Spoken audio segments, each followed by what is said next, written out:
Tenth का आप सभी विद्यार्थियों को रह गया साइंस का एग्जाम। तो जो भी बच्चे साइंस में भी अच्छा स्कोर करना चाह रहे हैं तो उन सभी विद्यार्थियों के लिए लेकर आ गया हूं वायरल ऑब्जेक्टिव प्रश्न जो सीधे आपके बोर्ड परीक्षा से भिड़ने वाला है। तो जो भी बच्चे एग्जाम में अच्छा स्कोर करना चाह रहे हैं तो ये वीडियो आपके लिए काफ़ी महत्वपूर्ण होने वाला है, क्योंकि जो मैं वीडियो वायरल सीरीज दिया हूँ वो सभी बोर्ड परीक्षा से भिड़ा है। पीछे जो सामाजिक विज्ञान का एग्जाम हुआ है, सोशल साइंस का, उसमें यहाँ पर क्वेश्चन सीधे भिड़ा, और आपका हिंदी का हुआ था, संस्कृत का हुआ था, मैथ का हुआ था, ये सभी में बोर्ड परीक्षा में भिड़ा है। तो अगर आप लोग 40 ऑब्जेक्टिव प्रश्न कल जो सही सही आप लोग को माना है तो ये वीडियो आपके लिए काफी महत्वपूर्ण होगा। तो वीडियो को कंटिन्यू लास्ट तक जरूर देखिएगा। सबसे पहले आप लोग को मैं बता देना चाहता हूं कि इसमें भी आप लोग को 80 ऑब्जेक्टिव प्रश्न रहेगा, जिसमें 40 सही प्रश्नों का उत्तर देना होगा। तो 80 में 80 क्वेश्चन प्रोवाइड कराऊंगा ताकि जो भी क्वेश्चन आपको याद रहे वो बनाकर आप लोग आसानी से आ पाइएगा। पहला क्वेश्चन देख सकते हैं, इसमें अभिक्रिया दिया गया था जिंक प्लस कैल्शियम सल्फेट को आप लोग को मिलने से क्या, यहाँ पर आप लोग को जो अभिक्रिया होकर बना है वो जिंक सल्फेट प्लस कॉपर अलग हो गया है यहाँ पर। तो इसका जो अभिक्रिया संपादित हुआ है, किस प्रकार के आप लोग को अभिक्रिया संपादित हुआ है, जो पूछा गया था ऑप्शन ए में। तो यहाँ पर आप लोग को जो इसमें अभिक्रिया संपादित हुआ है, इसमें हुआ है आपका विस्थापन अभिक्रिया संपादित किया गया है। तो ऑप्शन बी बिल्कुल आपका सही आंसर हो जाएगा। सेकंड नंबर क्वेश्चन में बोला गया था कि आधुनिक आवर्त सारणी में दाईं ओर से बाईं ओर जाने का आकार कैसा होता है, दाईं से बाईं ओर जाने पर परमाणु का आकार कैसा होता है, बढ़ता है, घटता है, परिवर्तित रहता है। तो ये बहुत इंपॉर्टेंट क्वेश्चन था और ये आप लोग को आवर्त सारणी से दिया गया था, घटता है। ऑप्शन बी बिल्कुल आपका सही आंसर हो जाएगा। तो आप भी कमेंट करते चलिए अगर आपको याद है। तो यहाँ पर 30 नंबर क्वेश्चन में बोला गया था कि जब मैग्नीशियम की फीता को जलाया जाता है तो उत्पन्न आग की लौ होती है, उत्पन्न आग की लौ कैसा होती है, कलर कैसा होता है, जो पूछा गया था मैग्नीशियम को जब जलाया जाता है तो उत्पन्न ला यानी कैसा होता है, आग जो होता है उसका रंग कैसा होता है, तो चमकीला और उजला होता है। तो ऑप्शन सी बिल्कुल सही आंसर हो जाएगा। एथेन का आयनिक सूत्र यहाँ पर देख सकते हैं C2+H6 है। तो इनमें आप लोग को बोला गया है कि एथेन का आण्विक सूत्र क्या होगा। आण्विक सूत्र आपसे पूछा गया था, तो आण्विक सूत्र हो जाएगा 7 संयोजक बंधन हो जाएगा। ऑप्शन सी बिल्कुल सही आंसर होगा। अब चलते हैं 5 नंबर क्वेश्चन में बोला गया था कि शल्य चिकित्सा टूटी हुई हड्डियों को जोड़ने के लिए प्रयुक्त वाला रासायनिक पदार्थ कौन यहाँ पर इस्तेमाल करता है। हड्डी को टूटने के बाद जो प्लास्टर में किया जाता है वो कौन सा आप लोग को रासायनिक पदार्थ को प्रयोग किया जाता है, तो प्लास्टर और पेरिस को किया जाता है। बहुत ही आसान क्वेश्चन था। ऑप्शन बी बिल्कुल आपका सही आंसर हो जाएगा। आप चलते हैं 6 नंबर में बोला गया था कि निम्न में से कौन सा संयोजक यौगिक है। संयोजक यौगिक आपसे पूछा गया था, तो संयोजक यौगिक है जो CH4 हो जाएगा। ऑप्शन सी बिल्कुल सही आंसर होगा। आप चलते हैं एमोनिया क्लोराइड का जलीय विलयन होता है। एमोनिया क्लोराइड का जलीय विलयन क्या होता है, जो पूछा गया था। तो एमोनियम क्लोराइड का जलीय विलयन आप लोग को अम्लीय होता है। ऑप्शन बी बिल्कुल सही आंसर हो जाएगा। आप चलते हैं 8 नंबर क्वेश्चन में बोला गया था कि निम्नलिखित में से कौन सा विद्युत सुचालक है। विद्युत सुचालक है कौन सा है जो, तो विद्युत का सुचालक जो है यहाँ पर आप लोग को हो जाएगा ग्रेफाइट। ग्रेफाइट एक ऐसा अधातु है जो अधातु होते हुए भी विद्युत का सुचालक होता है। ग्रेफाइट पेंसिल का आप लोग उदाहरण है जो अपवाद में है। तो ऑप्शन डी बिल्कुल आपका सही आंसर हो जाएगा। मैग्नीशियम की परमाणु संख्या 12 है, तो इसका संयोजकता कितना होगा, जो पूछा गया था आपसे 9 नंबर क्वेश्चन में। सही आंसर इसका आप लोग को हो जाएगा संयोजकता 2 होगा। ऑप्शन 2 हो जाएगा, क्योंकि आपका जो यहाँ पर इलेक्ट्रॉनिक विन्यास होता है तो 2n² के फॉर्म में होता है। तो पहला में 2 होगा, उसके बाद 8 होगा और लास्ट में जो बच जाएगा वो 2 होगा, उसी का संयोजकता बोला जाता है। तो 2 हो जाएगा। ऑप्शन बी बिल्कुल आपका सही आंसर होगा। चलते हैं 10 नंबर क्वेश्चन में बोला गया निम्न से किस धातु का विस्थापन अवलंबन विलयन लोहा द्वारा होता है, जो पूछा गया था 10 नंबर क्वेश्चन में। तो ये जो होता है आप लोगों को कैल्शियम का होता है। ऑप्शन सी बिल्कुल आपका सही आंसर हो जाएगा। आप चलते हैं 11 नंबर क्वेश्चन में बोला गया था कि एथिल अल्कोहल के आप लोग को व्यापारिक उत्पादन किस रासायनिक क्रिया द्वारा किया जाता है, जो पूछा गया था 11 नंबर क्वेश्चन में। सही आंसर इसका आप लोग को क्या हो जाएगा बाबू, 11 नंबर का हो जाएगा किण्वन अभिक्रिया। ऑप्शन सी बिल्कुल सही आंसर हो जाएगा। आप चलते हैं 12 नंबर प्रश्न में बोला गया था कि काली चूना का रासायनिक सूत्र क्या होता है। बहुत ही आसान क्वेश्चन था। काली चूना का रासायनिक सूत्र क्या होता है, जो पूछा गया था आपसे बाबू, बहुत ही आसान क्वेश्चन था। तो यहाँ पर हो जाएगा कैल्शियम ऑक्साइड। ऑप्शन बी बिल्कुल आपका सही आंसर होगा। आप चलते हैं आयोडीन का युक्त क्या है। आयोडीन का आप लोग को रासायनिक सूत्र सिंबल से पूछा गया था। तो आयोडीन का युक्त नमक कौन है, जो पूछा गया था आपसे 13 नंबर प्रश्न में। सही आंसर हो जाएगा ए और बी दोनों है। ऑप्शन सी बिल्कुल आपका सही आंसर हो जाएगा। प्लास्टर ऑफ पेरिस का रासायनिक नाम क्या है, बहुत ही आसान क्वेश्चन। प्लास्टर ऑफ पेरिस से हर साल क्वेश्चन पूछा गया और इस बार भी आपसे विश्व प्रश्न को पूछ लिया गया है। तो प्लास्टर ऑफ पेरिस का आप लोग को कैल्शियम सल्फेट हेमिडेस्टेट होता है। ऑप्शन सी बिल्कुल आपका राइट आंसर हो जाएगा। अब चलते हैं आपको 15 नंबर क्वेश्चन बोला गया कैथोड किरण की उपस्थिति होता है। कैथोड किरण की उपस्थिति कहाँ होता है, बहुत ही आसान क्वेश्चन था। इस क्वेश्चन का आप लोग को कैथोड आप लोग को पूछा गया था। ये क्वेश्चन सभी स्टूडेंट टिक किए होंगे। आप लोग कमेंट करके बताइए इसका आंसर क्या होगा। जो आप चलते हैं 16 नंबर क्वेश्चन में। 16 नंबर बोला गया था किण्वन में पोषण सी विधि है। किण्वन में पोषण की विधि किसमें है, तो मृतजीवी में। मृतजीवी आप लोग का मृतजीवी जो होता है वो किण्वन के द्वारा अपना भोजन को ग्रहण करता है, तो ऑप्शन बी बिल्कुल आपका सही आंसर हो जाएगा। 17 नंबर प्रश्न में बोला गया था निम्नलिखित में से कौन सा नर युग्म है। नर युग्म है यानी नर का आप लोग को यहाँ पर अंग है जो पूछा गया था 17 नंबर क्वेश्चन में। बहुत ही आसान क्वेश्चन था। इसका सही आंसर आपका हो जाएगा शुक्राणु। ऑप्शन बी बिल्कुल आपका राइट आंसर हो जाएगा। परजीवी पौधा का उदाहरण है, परजीवी पौधा का कौन उदाहरण है, तो परजीवी पौधा का जो उदाहरण है बाबू अमरबेल है, परजीवी पौधा का उदाहरण। या अमरबेल कैसा पौधा है, तो परजीवी हो जाएगा। इस दो तरह से आप लोग को प्रश्न पूछता है। अमरबेल जो है कैसा पौधा है, तो परजीवी, या परजीवी पौधा का उदाहरण कौन है, अमरबेल है। ऑप्शन सी बिल्कुल सही आंसर हो जाएगा। अब चलते हैं नेक्स्ट प्रश्न की ओर। द्विखंडन पाया जाता है किसमें, द्विखंडन किसमें पाया जाता है, जो पूछा गया था आपसे 19 नंबर क्वेश्चन में। सही आंसर हो जाएगा हाइड्रा में। हाइड्रा में द्विखंडन पाया जाता है, तो ऑप्शन बी बिल्कुल सही आंसर होगा। ना आप लोग को पूछा गया था अग्नाशय से कौन सा हार्मोन स्रावित होता है, अग्नाशय से कौन सा हार्मोन निकलता है, जो पूछा गया था 20 नंबर प्रश्न में। सही आंसर हो जाएगा इंसुलिन। इंसुलिन ऑप्शन डी बिल्कुल आपका सही आंसर हो जाएगा। 21 नंबर प्रश्न बोलेगा निम्नलिखित में से कौन सा रक्त थक्का जमने के लिए उत्तरदायी है, यानी रक्त थक्का किसके कारण जमता है, जो पूछा गया था बायोलॉजी का ये प्रश्न था, तो रक्त विषाणु के द्वारा। ऑप्शन ए बिल्कुल आपका सही आंसर हो जाएगा। अब चलते हैं यहाँ पर 22 नंबर क्वेश्चन में बोला गया था कि आप लोग को सजीव जीवधारियों द्वारा किस प्रकार के नाइट्रोजनी पदार्थ का उत्सर्जन होता है, जो पूछा गया था 22 नंबर प्रश्न में। सही आंसर हो जाएगा यूरिया भी होता है, अमोनिया भी होता है, यूरिक अम्ल भी होता है, तो ऑप्शन डी बिल्कुल यहाँ पर आपका करेक्ट आंसर हो जाएगा। 23 नंबर प्रश्न में बोला गया था कि किशोरावस्था में शरीर में परिवर्तन का कारण है। किशोरावस्था में कौन सा हार्मोन स्रावित होता है जिसके कारण अवस्था में शरीर में परिवर्तन होता है, जो पूछा गया था, तो ये परिवर्तन होता है आप लोग को यहाँ पर देख सकते हैं। इसका जो होगा ए और सी के कारण होता है, टेस्टोस्टेरोन और एस्ट्रोजन के द्वारा, तो ऑप्शन डी बिल्कुल आपका करेक्ट आंसर हो जाएगा। शरीर का संतुलन बनाए रखता है कौन, शरीर का संतुलन बनाने के लिए कौन अंग उत्तरदायी होता है, तो शरीर का संतुलन जो होता है सेरिबेलम के द्वारा बनाया जाता है। ऑप्शन सी बिल्कुल आपका करेक्ट आंसर हो जाएगा। आप चलते हैं 25 नंबर में बोला गया था कि खगड़िया का रासायनिक सूत्र क्या होता है। 25 नंबर इंपॉर्टेंट क्वेश्चन था, तो कैल्शियम कार्बोनेट होता है। ऑप्शन सी बिल्कुल आपका करेक्ट आंसर हो जाएगा। आप चलते हैं 26 नंबर क्वेश्चन में बोला गया था निम्नलिखित में से कौन सा धातु सर्वाधिक तन्य है, यानी तन्यता की मात्रा सबसे अधिक होती है किसमें, जो पूछा गया था 26 नंबर प्रश्न में। बहुत ही आसान प्रश्न था। सोना, सोना में आप लोग को तन्यता ज्यादा होता है, तो ऑप्शन ए बिल्कुल आपका करेक्ट आंसर हो जाएगा। आप चलते हैं यहाँ पर 27 नंबर प्रश्न में बोला गया था कि पेंटेन जिसका अनुसूत्र C5H12 है, जिसका संरचनात्मक समन्वय संभव है, संरचनात्मक समन्वय संभव है कितना, जो पूछा गया था 27 नंबर प्रश्न में। सही आंसर हो जाएगा 3, ऑप्शन बी बिल्कुल करेक्ट आंसर हो जाएगा। आप चलते हैं 28 नंबर प्रश्न में बोला गया था अभिक्रिया शूल मूलक, देख सकते हैं आप लोग को कहते हैं, किसको कहा जाता है ये अभिक्रिया मूल शुल्क, किसका ये संकेत है, सिंबल है, जो पूछा गया था 28 नंबर प्रश्न में। सही आंसर इसका आप लोग को हो जाएगा एल्डिहाइड समूह का। ऑप्शन ए बिल्कुल करेक्ट आंसर हो जाएगा।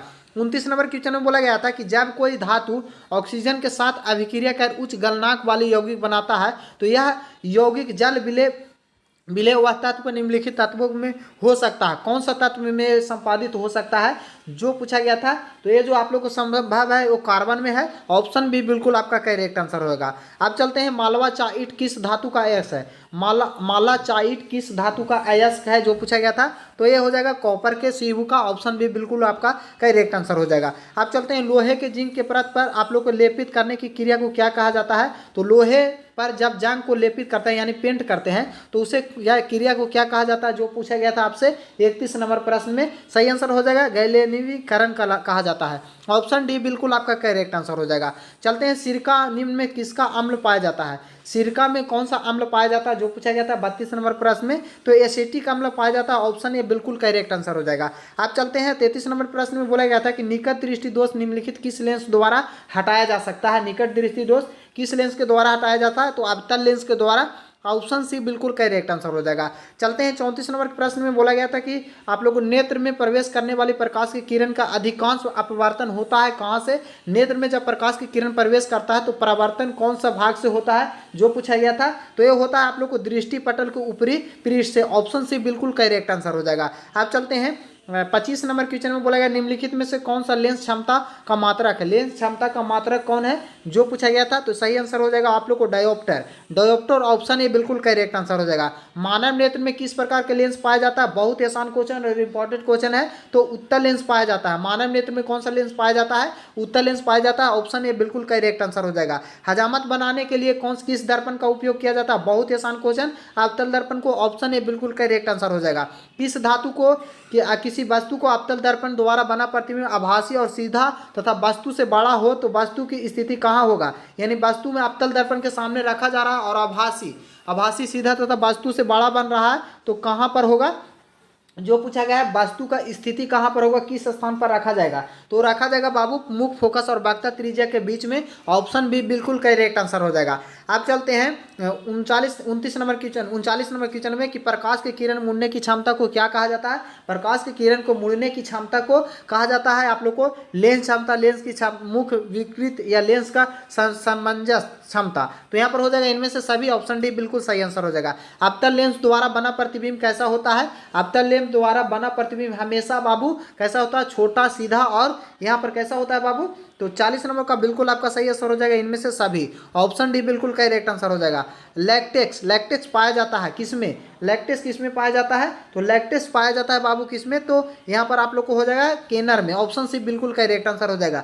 अब चलते हैं 42 नंबर क्वेश्चन में बोला गया था कि एड्रोजेंस स्रावित होता है। एड्रोजन स्रावित होता है कहाँ से, जो पूछा गया था। तो एड्रोजन जो स्रावित होता है वो होता है वृषक के द्वारा। ऑप्शन बी बिल्कुल करेक्ट आंसर हो जाएगा। आप वर्तिका भाग है, वर्तिका किसका भाग है जो पूछा गया था, तो ये अंडाशय का भाग है। ऑप्शन सी बिल्कुल सही आंसर हो जाएगा। आज चलते हैं ग्रहणी भाग है किस चीज़ का, तो ये ग्रहणी जो भाग है छोटी आंत का भाग है। ऑप्शन डी बिल्कुल करेक्ट आंसर हो जाएगा। अब चलते हैं नेक्स्ट प्रश्न की ओर। नेक्स्ट प्रश्न में बोला गया था कि 45 नंबर में कि मनुष्य की नासिका छिद्र में लैरिक्स आप लोग को ट्रैकिया तथा फेफड़े को मिलकर बनता है, कौन सा तंत्र बनता है जो पूछा गया था। तो ये जो तंत्र बनता है बाबू ये श्वसन तंत्र बनता है। ऑप्शन डी बिल्कुल सही आंसर हो जाएगा। पादप जाइलम का उत्तरदायी है, वो है आप लोग को जल संवाहन के लिए पादप जाइलम का उत्तरदायी। ऑप्शन सी बिल्कुल सही आंसर हो जाएगा। जिब्रेलियम जो है वो किस तरीका के आप लोग को यहाँ पर हार्मोन है जो पूछा गया था 47 नंबर प्रश्न में, तो ये हो जाएगा आप लोग को पादप हार्मोन। ऑप्शन सी बिल्कुल सही आंसर हो जाएगा। अब चलते हैं आप सभी के लिए 48 नंबर प्रश्न में बताया गया है कि पत्तियों को मुरझाना किस पादप हार्मोन का कारण होता है। पत्ती जो है किस पादप आप लोग को हार्मोन के कारण मुरझा जाती है, तो ये आप लोग को एसिटिक अम्ल के कारण मुरझाता है। तो ऑप्शन भी बिल्कुल आप सभी का सही आंसर हो जाएगा। फोकस दूरी 20 सेंटीमीटर के अवतल दर्पण की वक्ता त्रिज्या आपसे पूछा गया है, तो वक्ता त्रिज्या हमेशा फोकस दूरी के दुगना होता है। तो कितना हो जाएगा बाबू, 49 नंबर क्वेश्चन का आपका सही आंसर हो जाएगा 40 सेंटीमीटर। ऑप्शन सी बिल्कुल आपका करेक्ट आंसर हो जाएगा। इसका सूत्र होता है R = 2F। 50 नंबर प्रश्न में आपसे पूछा गया था कि कांच के एक समानांतर पट के श्वेत किरण तिरछी आपतित होती है तो निम्नलिखित में से प्रथम अपवर्तन के साथ घटता है, कैसा घटता है जो पूछा गया था। तो ये घटता है विचलन के साथ। ऑप्शन ए बिल्कुल सही आंसर हो जाएगा। घरेलू विद्युत परिपथ का उत्तरा आप लोग को उदासीन तार का रंग होता है। घरेलू परिपथ में उदासीन का रंग का आप लोग को तार कैसा होता है जो पूछा गया था, तो उसका आप लोग को होता है काला। ऑप्शन सी बिल्कुल सही आंसर हो जाएगा। अब चलते हैं 52 नंबर प्रश्न में बोला गया था कि किस युक्ति विभक्ति वलय आप लोग को परिवर्तन कार्य करता है जो पूछा गया था। तो ये कार्य करता है आप लोग को बाबू विद्युत जनित्र में। ऑप्शन डी बिल्कुल आपका सही आंसर हो जाएगा। सब विद्युत ऊर्जा से आपसे यहाँ पर प्रश्न पूछा गया है। सौर ऊर्जा को सीधे विद्युत में बदलने की युक्ति को क्या कहा जाता है। सौर ऊर्जा को विद्युत ऊर्जा में बदलने वाले को क्या बोला जाता है जो पूछा गया था। बहुत ही आसान क्वेश्चन था।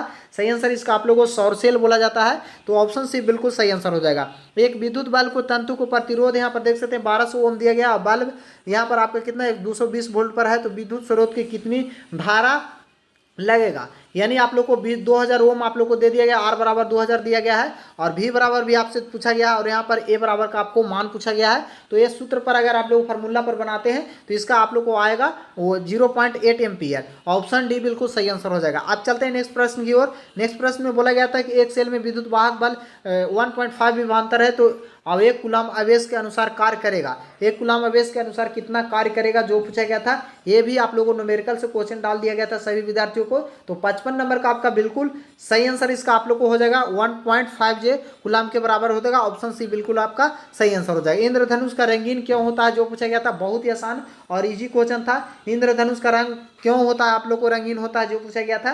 तो इंद्रधनुष का रंग जो होता है वह जल कण के अवशोषण के कारण आप लोग को रंगीन दिखाई देता है। तो ऑप्शन बी बिल्कुल आपका करेक्ट आंसर हो जाएगा। वायु में निरपेक्ष अपवर्तनांक का वास्तव कितना होता है जो पूछा गया था, वायु में निरपेक्ष अपवर्तनांक कितना होता है जो पूछा गया था 57 नंबर प्रश्न में। तो 1 से अधिक होगा। ऑप्शन डी बिल्कुल बी बिल्कुल आपका सही आंसर हो जाएगा।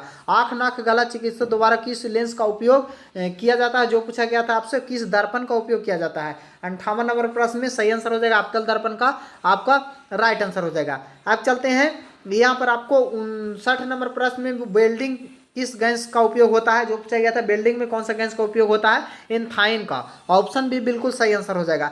आप चलते हैं 60 नंबर प्रश्न में बोला गया था कि एल्कीन का रासायनिक सूत्र क्या होता है जो पूछा गया था। तो आप लोग CN+2N हो जाएगा। ऑप्शन सी बिल्कुल सही आंसर हो जाएगा। अब चलते हैं 61 नंबर प्रश्न में बोला गया था कि निम्न में से कौन सा स्वच्छ ऊर्जा स्रोत है। स्वच्छ ऊर्जा स्रोत कौन सा है जो पूछा गया था। तो स्वच्छ ऊर्जा स्रोत का उदाहरण है आप लोग को कोयला भी है, लकड़ी भी है और प्राकृतिक गैस भी है। तो इसमें हो जाएगा इनमें से सभी। ऑप्शन डी बिल्कुल सही आंसर हो जाएगा। हमारा शरीर का पीएच मान कितने बीच में कार्य करता है जो पूछा गया था आपसे 62 नंबर प्रश्न में। सही आंसर हो जाएगा 0.7 से 0.8 के बीच में। तो यहाँ पर आपका राइट आंसर ऑप्शन डी हो जाएगा। अब चलते हैं 63 नंबर प्रश्न में बोला गया था कि ग्लूकोज का रासायनिक सूत्र क्या होता है। बहुत ही आसान क्वेश्चन था। ग्लूकोज का रासायनिक सूत्र क्या होता है, C6H12O6 होता है। ऑप्शन सी बिल्कुल आपका करेक्ट आंसर हो जाएगा। आप चलते हैं नेक्स्ट प्रश्न की ओर। सोडियम की परमाणु संख्या कितना होता है। बहुत ही आसान क्वेश्चन था, आपको सोडियम की परमाणु संख्या बताना था बाबू। तो सोडियम की परमाणु संख्या Na11 होता है। ऑप्शन सी बिल्कुल आपका सही आंसर हो जाएगा। आप चलते हैं जिन शब्द किससे प्रस्तुत किया है, जिन शब्द किनके द्वारा प्रस्तुत किया गया बताया गया था। तो ये बताया गया था आप लोग को जॉन हेंसन के द्वारा। ऑप्शन सी बिल्कुल आपका सही आंसर हो जाएगा। आप चलते हैं 66 नंबर क्वेश्चन में बोला गया निम्नलिखित में से किसमें द्विखंडन नहीं होता है।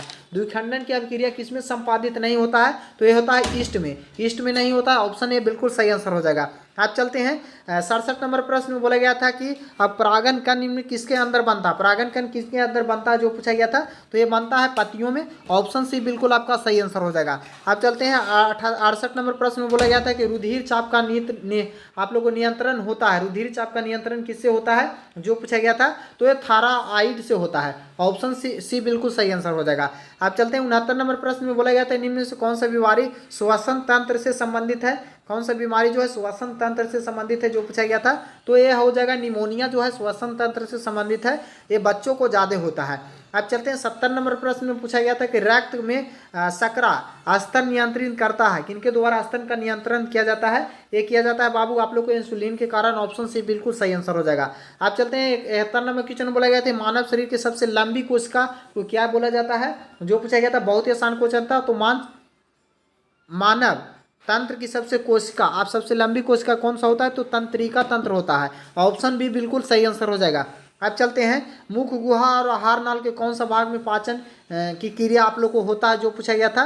मुख गुहा और आहार में कौन सा भाग का पाचन होता है जो पूछा गया था 72 नंबर प्रश्न में। तो यह हो जाएगा कार्बोहाइड्रेट का। ऑप्शन ए बिल्कुल सही आंसर हो जाएगा। अब चलते हैं प्रतिरोध को एक संयोजन में से एक प्रतिरोध को हटा दिया जाए तो कुल प्रतिरोध बढ़ जाएगा। प्रतिरोधकता संयोजन क्रम में जोड़ा गया है तो एक प्रतिरोध को हटा दिया जाता है तो प्रतिरोध बढ़ जाएगा या घट जाएगा जो पूछा गया था।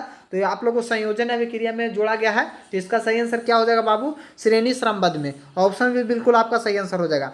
अब चलते हैं एक कमरे में बोला गया कि 60 वाट और 200 वोल्ट पर एवं 40 वाट और 200 वोल्ट पर दो उपकरण को 120 विभवांतर की आपूर्ति है तो कुल शक्ति कितना होगा जो पूछा गया था 74 नंबर प्रश्न में। सही आंसर इसका आप लोग को हो जाएगा 10 वाट। ऑप्शन बी बिल्कुल सही आंसर हो जाएगा। अब नेक्स्ट प्रश्न में चलते हैं 75 नंबर क्वेश्चन में बोला गया था निम्नलिखित में से कौन सा पद विद्युत परिपथ की शक्ति को निरूपित करता है। यानी शक्ति के लिए कौन सा फार्मूला का उपयोग किया जाता है जो पूछा गया था। शक्ति के लिए इनमें से आप लोग को हो जाएगा सभी प्रयोग होता है। ऑप्शन डी बिल्कुल आपका करेक्ट आंसर हो जाएगा। उत्तल दर्पण का आवर्धन महत्व कितना होता है जो पूछा गया था। उत्तल दर्पण का आवर्धन महत्व आवर्धन महत्व कितना होता है जो पूछा गया था, तो आवर्धन महत्व 1 होता है। ऑप्शन बी बिल्कुल आपका सही आंसर हो जाएगा। विभवांतर को मापा जाता है किसमें, जो पूछा गया था, बहुत ही आसान क्वेश्चन था। और विभवांतर को मापा जाता है वोल्ट मीटर में। ऑप्शन बी बिल्कुल आपका सही आंसर हो जाएगा। 78 नंबर प्रश्न में बोला गया निम्नलिखित में से कौन सा कथन सत्य है, तो सत्य कथन आपका हो जाएगा यहाँ पर एम्पियर बराबर वोल्ट भागा ओम होगा। ऑप्शन सी बिल्कुल सही आंसर हो जाएगा। आप चलते हैं 79 नंबर क्वेश्चन में कि निम्नलिखित में से कौन सा पदार्थ चालक है। चालक पदार्थ कौन है जिसमें विद्युत संवाहक बल चलता है जा सकता है एक से दूसरे ओर, तो एल्युमिनियम हो जाएगा। ऑप्शन बी बिल्कुल आपका सही आंसर हो जाएगा। आप चलते हैं 80 नंबर प्रश्न बोला गया था कि नाभिकीय ऊर्जा प्राप्त करने के लिए निम्नलिखित में कौन सा आवश्यक है, तो नाभिकीय ऊर्जा को प्राप्त करने के लिए कौन सा ऊर्जा आवश्यक होगा, तो यूरेनियम। ऑप्शन बी बिल्कुल आपका सही आंसर हो जाएगा। तो यहाँ पर मैं आप सभी के लिए 80 प्रश्न को प्रोवाइड कराया हूँ। तो अगर आप लोग 80 में 80 देख लिए हैं तो एग्जाम में हर हाल में आप लोग को 40 प्रश्नों का सही उत्तर करके आप लोग को आइएगा और ऑब्जेक्टिव में आप लोग को 100% स्कोर करके आइएगा। तो इस वीडियो को दोस्तों में शेयर कर दीजिए और जो विद्यार्थी चैनल को सब्सक्राइब नहीं किए हैं वो विद्यार्थी सब्सक्राइब करके बेल वाले घंटे को प्रेस कर लीजिए, क्योंकि इस चैनल पर आपको 10th से रिलेटेड हर छोटी बड़ी न्यूज़ और रिजल्ट से रिलेटेड जानकारी दिया जाएगा और आपका ऑब्जेक्टिव और वायरल ऑब्जेक्टिव प्रश्न भी दिया जाता है।